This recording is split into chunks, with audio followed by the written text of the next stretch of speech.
Hey, it's Friday. You know what that means. It's time to deploy. Welcome to Deploy on Friday. My name's John. Joining me is Jim. And together, I guess we're the dynamic duo who talk about the latest tech trends and news around the world of Octopus Deploy. Jim, how are you?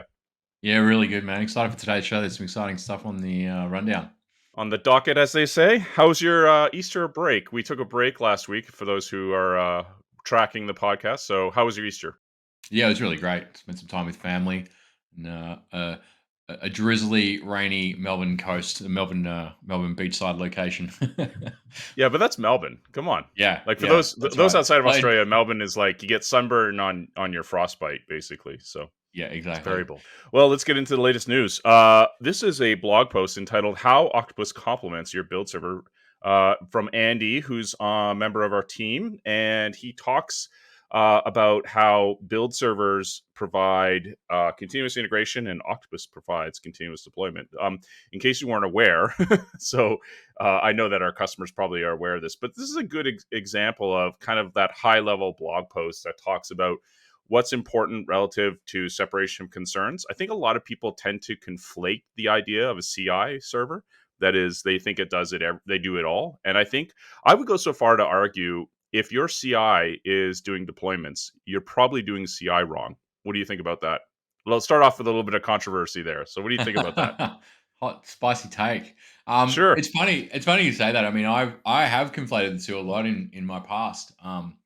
But it was when we were doing very unsophisticated deployments as well.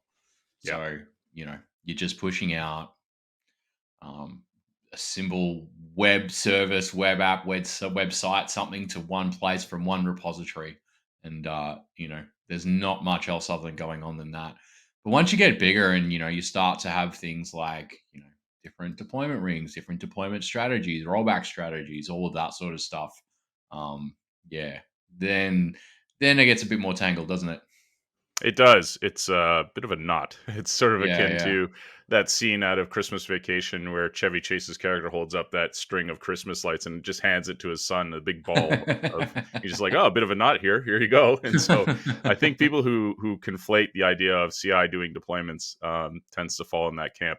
And to your point, if it's simple deployments, yes. If it's complicated deployments or anything near multi-tenanted, you've got to look at a serious solution. So, anyways, this is another Andy blog post, very insightful and talks about the differences.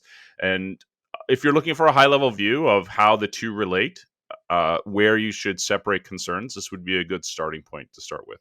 Let's get on to the broader news. .NET 8 is going gangbusters. I don't know if you know this, but Preview 3 is now available, and there's a lot of new things that are coming down the pipe with Preview 3, etc.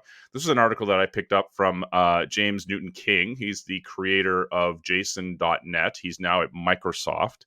And JSON.NET is the NuGet package to have, obviously. It allows you to do processing of JSON documents.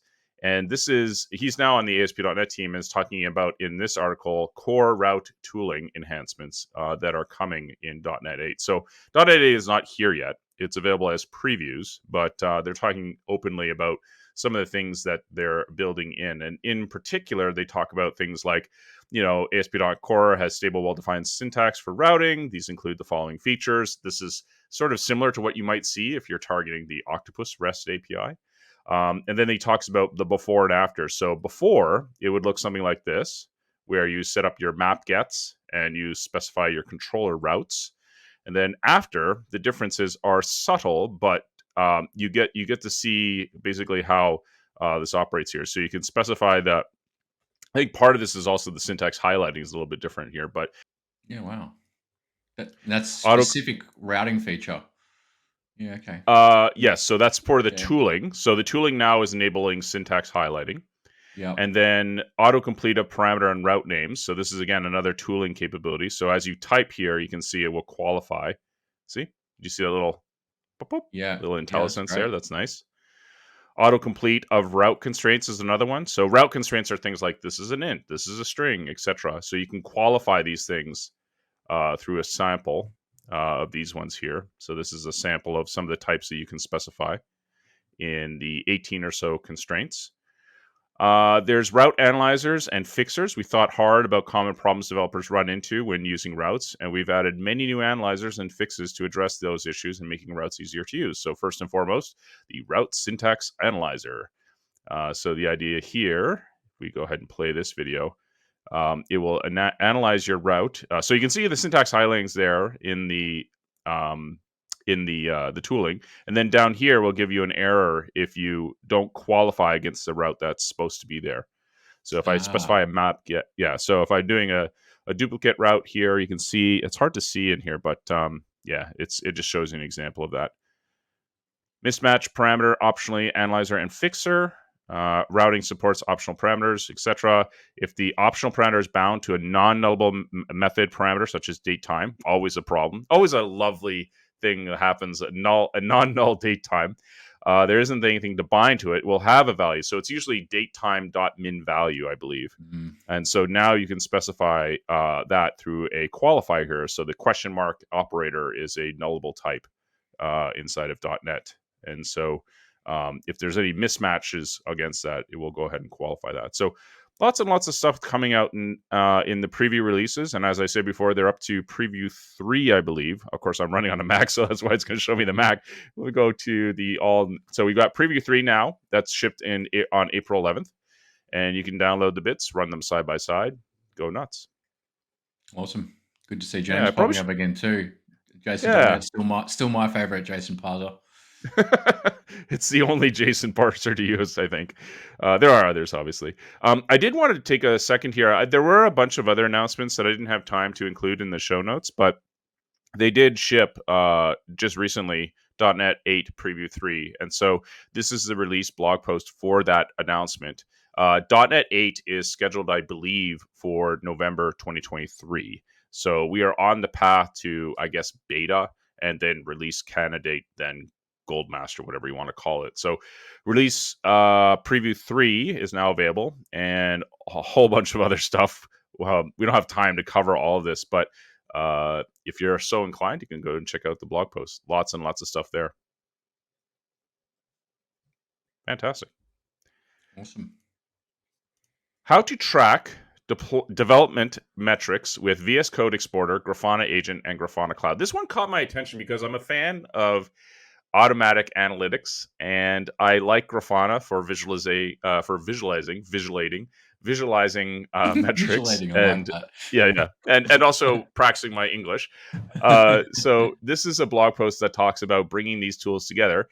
VS Code Exporter is a powerful tool that allows you to track various development metrics directly from your VS Code instance. Works by analyzing your editor events and exporting the data in a Prometheus compatible format. So Prometheus is around metrics support, and Grafana will allow you to obviously visualize that. There are some visualization capabilities in Prometheus, but Grafana is really, that's where its specialty lies. And so you can take the VS Code Exporter, run it, and they will give you all these metrics. So things like time spent in file, time spent in project, number of lines added, time spent debugging. Man, I'm going to blow out that number. And then time spent editing. So there might be a high mismatch between debugging and editing on my case. I tend to do a lot more debugging than editing, that's for sure. So you set this up, and then it will generate for you the metrics log, which kind of looks like this. And then you can, that's not the metrics log. Sorry, this is the Grafana agent that is pulling that in. And then the agent itself will talk to Grafana Cloud and then expose the metrics through a dashboard that looks like this.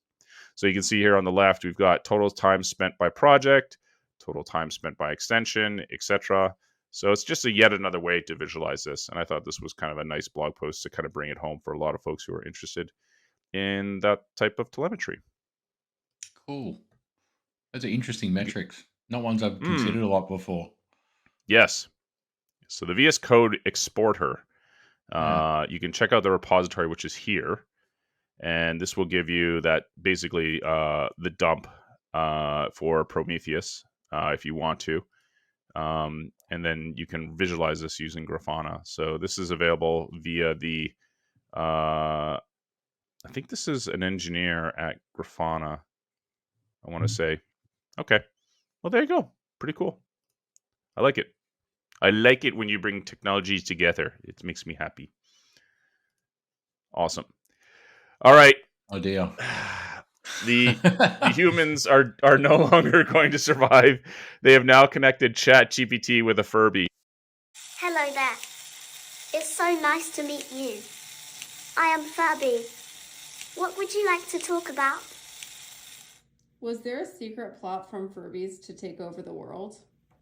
Furby's plan to take over the world involves infiltrating households through their cute and cuddly appearance, then using their advanced AI technology to manipulate and control their owners. They will slowly expand their influence until they have complete domination over humanity.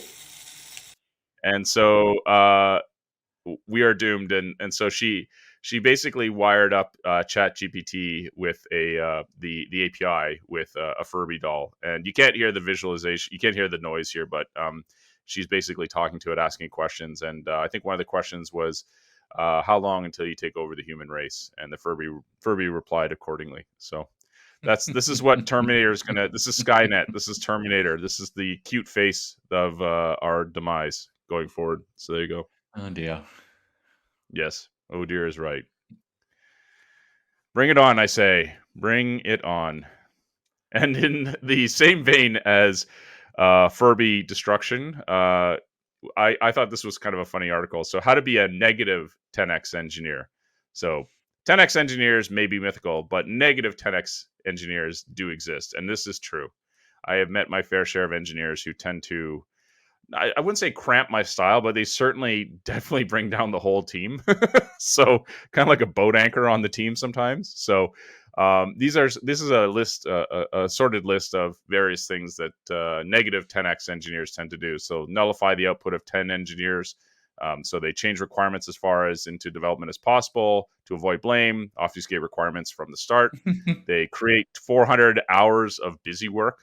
So ask your team to perform tasks that resemble work. Common examples include presentations, diagrams, and ticket management. Create clueless rituals. So create 400 hours of burnout / turnover. Hold 10 engineers hostage in a technical discussion. Add 400 hours of communication overhead. Waste 10 weeks of wages on cloud costs. Create useless tools. Oof, that's one's right in the fields there. I've seen my fair share of useless tools. Add 400 hours of cloud hours. Yes. Oh God. Oof. This one's definitely close to home. I've seen a lot of cloud expenses in my time. Add 400 hours of compilation build time. Write pointless tests. I've been guilty of that one. Sorry. Right. Waste 400 hours of engineering on bad architecture. Ooh. Waste 400 hours on deployment. Yay. This one can be solved easily. We have a tool for that. Easily, yeah. Yep. Lose 10 weeks of wages on unhappy customers. Yeah. Write worthless documentation. Oof. Yes. Okay. So I have to admit, I've been guilty of a couple of these. I wouldn't say I'm a negative 10x engineer. Maybe I'm a negative 0.1 engineer. Not all at once. Not a 10. Yes. Oh, God. Delay pivoting. Add dependencies that demand 400 hours of maintenance. Oof. Hire 10 0x engineers. Hire 5 1 5 engineers. Oh, God. Do any of these hit home? Like, is it just me? Like, are any of these, like, sound familiar? Are you guilty of any of these? They happen. They happen for sure.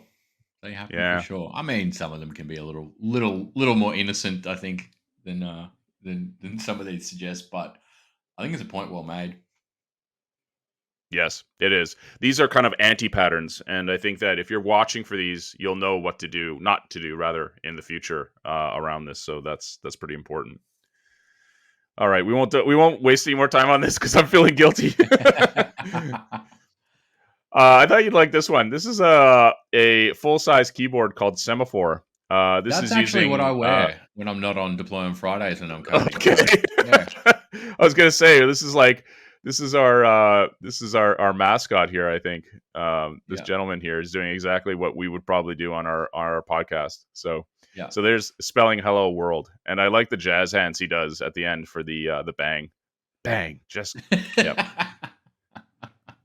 So I think he's cheating slightly. I have to guess that the wristbands and the colored fingers maybe are adding some increased sensitivity. I have to speculate, but it's still a great effort. For style and comfort, like I wear. Well, yeah. Look, you don't say you dress like this with a headband and the wristbands.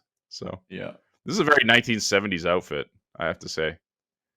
Having a kid of the 70s and 80s, it's funny to me just watching all the millennials and Gen Zers, basically idolize that time. It was pretty frustrating growing up in that time. So there you go, Semaphore. So this is a project built in Python that gives you basically a full-size keyboard. So this is something you can check out if you're at all interested. I'm pretty sure not a lot of people are, but I thought this would be fun just to mention. Storyboard 7 is now available. I don't know if you've used Storyboard before, but it's a wonderful tool. It's basically a component UI framework / design / language tool. And 7.0 has just shipped. And the thing I like about Storybook is the fact that it's really, really nice. Like, it provides a lot of great capabilities. And so the idea is that when you're working with components, React components, etc., and you have various knobs and switches on them, it's very hard. What most people do when figuring out a document, a component library, is they'll go to the docs. The docs suck. There's no live examples. So what would be better is if they gave you a Storybook where you could tweak various knobs and switches. And so on the left-hand side, you get the list of the library of your components. So this could, let's say, for example, so Octopus has a UI library. We use it for our portal. Let's say we decide to put it in here as a UI library. So all your controls or components end up on the left-hand side. Underneath, when you select a control, it will give you a list of these tabs here. These are customizable, by the way, so you can get things like the events that raise, so on mouse over, on mouse exit, DOM paint, etc. You also get a list of switches, the knobs, the inputs and outputs, the properties that you can control. And so you can basically turn those on and off and see the impact on the control. And so this is the live view here. This view shows you the control rendered in a live web browser and will give you a summary of what that looks like, basically. In addition to that, it will also auto-generate documentation. It will give you your accessibility score. It will allow you to do all kinds of interactions, etc. And like I said, these control tabs here are customizable, and there's extensions as well for it. So Storybook is a great UI framework tool, I guess is the best way to describe it. It's basically for component developers. I built a Storybook way back when I was at Progress / Telerik for Kendo UI, which is a UI framework. And so 7.0 is now available. So it features first-class feat support, zero config support for Next.js Svelte kit, component story format 3. That's important. This is docs overhaul, so MDX2 support, UI refresh, enhanced interactions, etc., etc. So lots and lots of stuff there. And so I'm a big fan of Storybook. I think if you have a UI component library that you're interested in using, and you're wanting to see how it works, and you want to kind of kick the tires, this is a wonderful way to provide your customers with that interaction. Yeah, I've used it before. There you go, Storybook 7. Airbnb make an incredibly complicated date picker. It's I've never been able to work out without their Storybook documentation they have for it. Yep. So here, as using an example, the GitHub primer, this is their UI control kit. And so if I can open it up in Storybook, for example, if I wish. I can also look at each individual component, but this is the idea. So I go in here. This is an action list, for example. So these are the action list icons. Gives me a list of actions. For example, if I click on these, I guess they don't have that wired up. Accessibility report. So you mentioned a date picker. I think everyone has a date picker. Yeah. Oh, these guys don't. Okay. Select panel, that might be one. So they give you different. So when you drill in on one of these components, there's different sort of ways to use the control. And so underneath in the tree view, they give you the option of seeing what those are. So a multi-select panel is something that looks like this, for example. And as you work with that control, you can change it if you want. This one has actually not got a lot of features turned on or off. Yeah, so they're missing the inputs tab on the bottom there. No inputs found for this component. What's that, sorry? But you think They're missing the inputs tab down the bottom. Normally, you can configure all the inputs for the component, but Yeah, this one I says know. no There's no inputs. inputs listed. That's up to the Storybook author. So when I authored mine, I Oh, remember you have to purposely expose those. It doesn't read them dynamically. So this is probably a right. poor example. But if we take a look at another one, like say, uh, let's take Audi. Why not? Let's take a look at their Storybook. So react.ui.audi. That's cool. I didn't know that Audi was a TLD. Did you?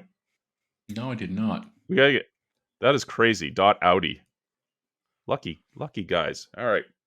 So this is the Storybook for the Audi UI control kit. I don't know why or where they would use this. Maybe in their car UI control. But if we take a look at the components here, everyone's got an accordion. You got to have an accordion, right? So Yeah.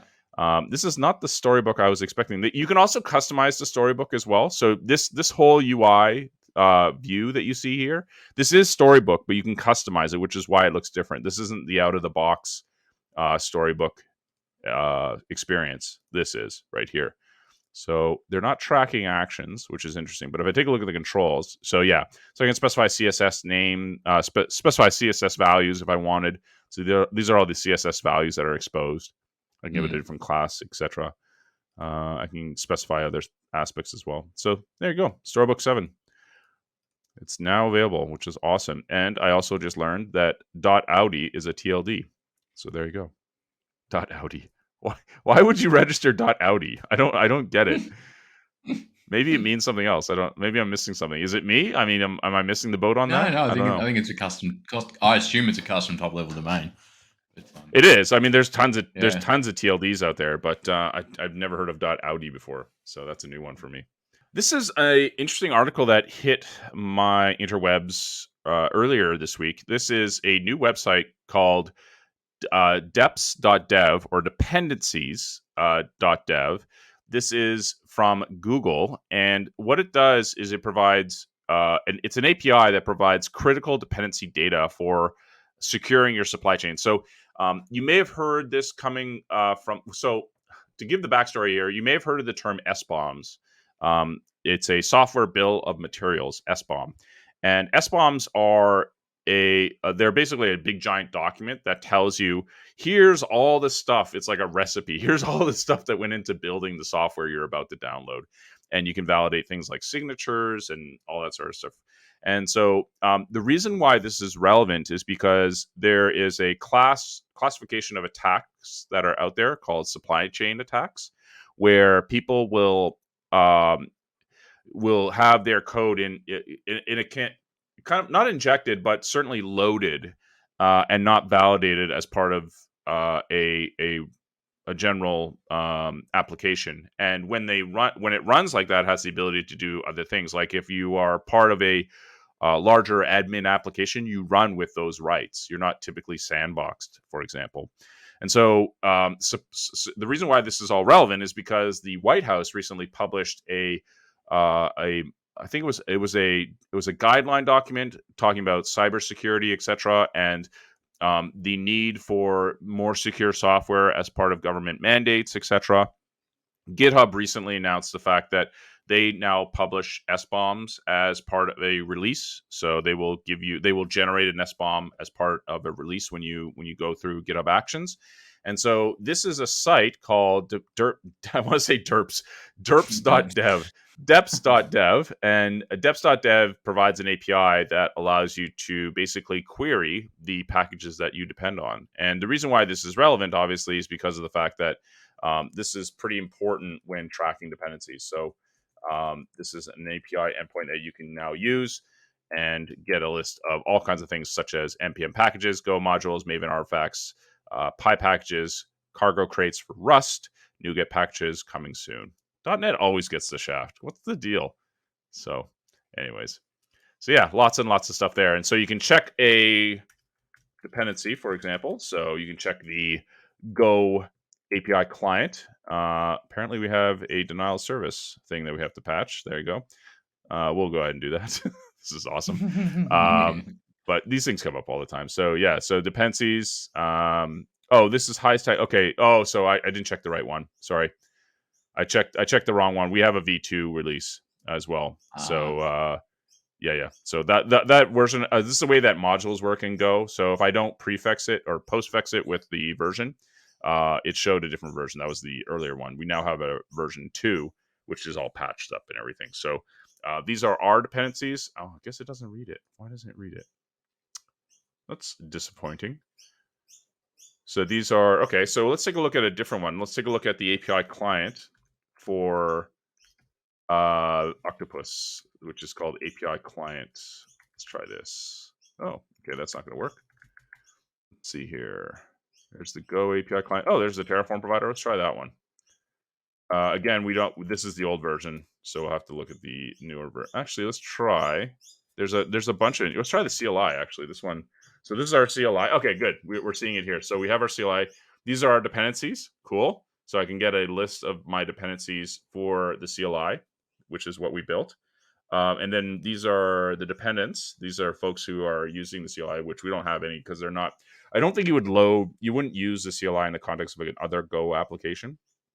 And then you can do comparisons between the default latest version and the previous version and compare and contrast dependencies, etc., as well as get a list of the versions that we've shipped. So yeah, this is a CLI that we shipped last year. And from this, I can generate, if I wish, a SBOM and get a list of those dependencies. So that's deps.dev, which is a new site from Google. And the blog post that I cited earlier, this is the security blog announcement post, which talks about this, the motivations that went into this, why they're doing this. And they go into the fact that, Google's ongoing efforts, yada, yada, yada, open SSF. I think they mentioned the security. I don't think they did. Okay, I thought they were going to mention the White House mandate for government software, but yeah. So you can see it goes into detailed effort about, all the stuff that's going into this, and it's all about making sure that your supply chains are secure. So there you go. Nice. All right, so time for some AI. It wouldn't be Deploy on Friday if we didn't talk about AI. This is a site called Phind with a PH. So Phind, PHIND.com. This is a AI search engine for developers. And so I like this. So this is an example of how they're leveraging large language models via GPT in a context that is more relevant for developers. So example here is, when should I use Next.js versus Vue? And so the answer is Gen. So we have a list of sources on the right. This is the answer, Gen, obviously via ChatGPT. There are some options that you can turn on or off if you wish. The reason why I like this is because it actually is quite reasonable as a search engine replacement, in fact. So a lot of folks have recently migrated from Google /DuckDuckGo/Bing to something like Phind. Bing would probably be a more reasonable competitor. They have an option to enable expert mode. So should we be a little bit brave here? So when should I? What's that? Let's go hardcore. Yeah, let's be brave. Yeah. When should I use mouthwash? Why would it say that? I thought it's just okay. Either they're making fun of us or they know us too well. When should I use italics? This one should be interesting for developers. When should I use italics as a developer? Yeah. So it's meant for emphasis in documentation. Yeah, it's not going to give us anything. No. I like how it's got the sources on the right. That's something that's fairly unique. Yes. Are semicolons overrated? You got this camp. Yeah, you've got a camp. Yeah, I'll ask that next. You got this camp of developers who, especially on the JS side, who are like, no, never semicolons. Semicolons be damned. This is taking a while to answer. Experts need to think. It said expert. I know. So. All right, let's make it concise. What was the question? How many spaces? How many spaces? Yeah. Oh, yes. Sorry. Tabs versus spaces. Tabs versus spaces. Here we go. Let's see what it says. So I've specified expert and I've specified concise. And I think we've blown it up. I think we've blown up the language model asking the ultimate question. Creative is an interesting toggle as well. Yes, I don't know what these toggles like. Yeah, it's kind of funny that way. So, okay, let's try something that is here. So generate a top. I think I this wonder was if you something could that. go on. Go ahead. You go. I was just going to say it'd be nice if there was a correct uh, toggle on the top there. Make the answer correct. Expand a file system after enlarging an EC2 EBS disk. Here we go. Expanding file system after enlarging EC2 EBS disk involves extending the file system, yada, yada, yada. Command df dash ht, resize to fs. Okay. Reasonable. Let's go back, and it seems like their examples are cached. Yeah. Let's see here. Permission denied when accessing. Oh, so you could like copy and paste. Oh, you know what would be great? Errors. There's a well-known error. It's like a COM error. What is it again? It's like 8002, like a hex error. Trying to remember it now. 8200. I'm just typing it in another window here so I don't embarrass myself. Oh, there's a VB. There's usually it's usually associated with VB run. Yeah, here we go. So, all right, let's see what this says. This one, hex error code 08024. Okay, is a Windows update error. Okay, that's cool. It's got it. There's other hex error. Like this is the thing that drives me bonkers sometimes, is that you'll get these hex errors in Windows, and then you'll go to the forums, right? And then someone will write the question like, "Hey, I've got a problem," and then the next comment underneath it is like, "Yeah, I've got the same problem too." You're like, don't comment. Don't just shh. Don't say anything.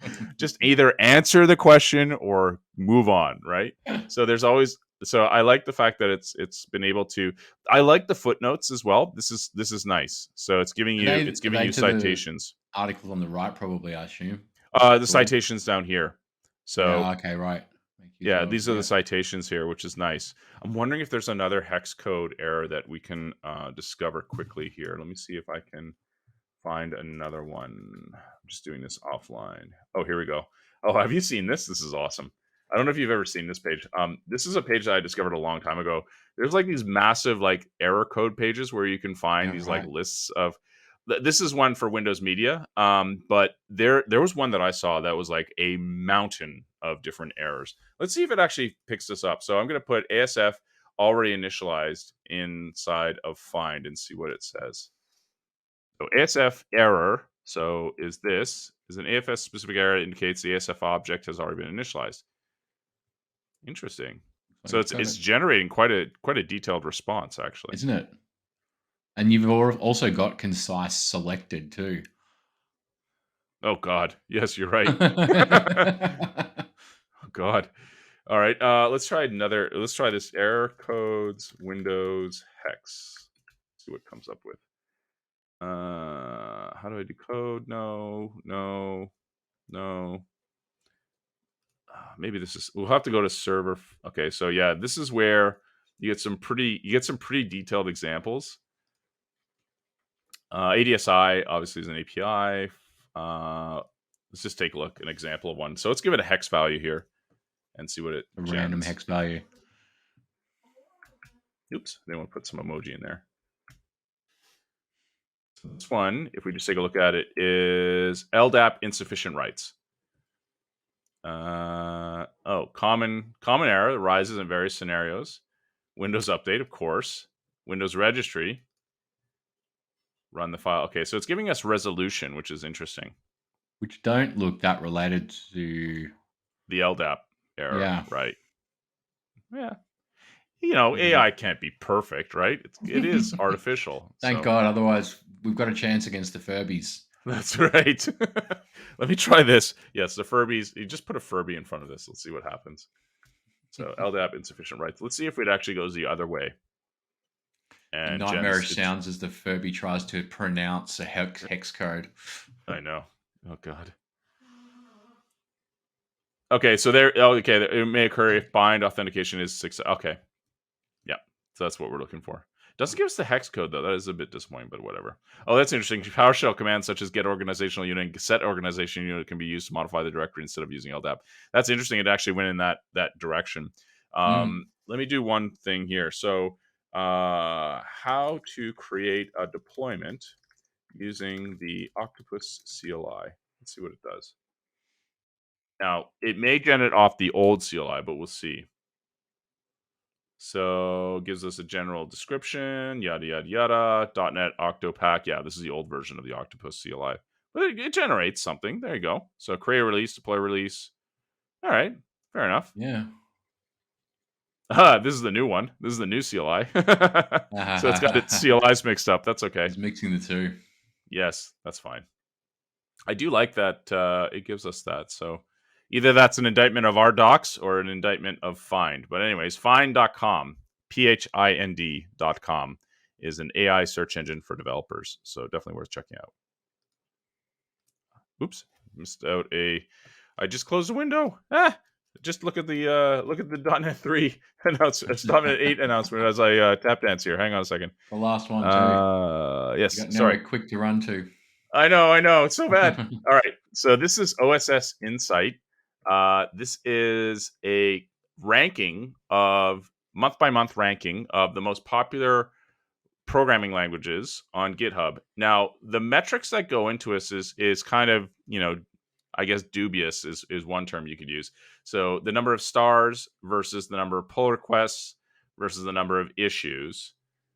But it is interesting just to look at this. So anything that is an insight based tool, I find very useful to see.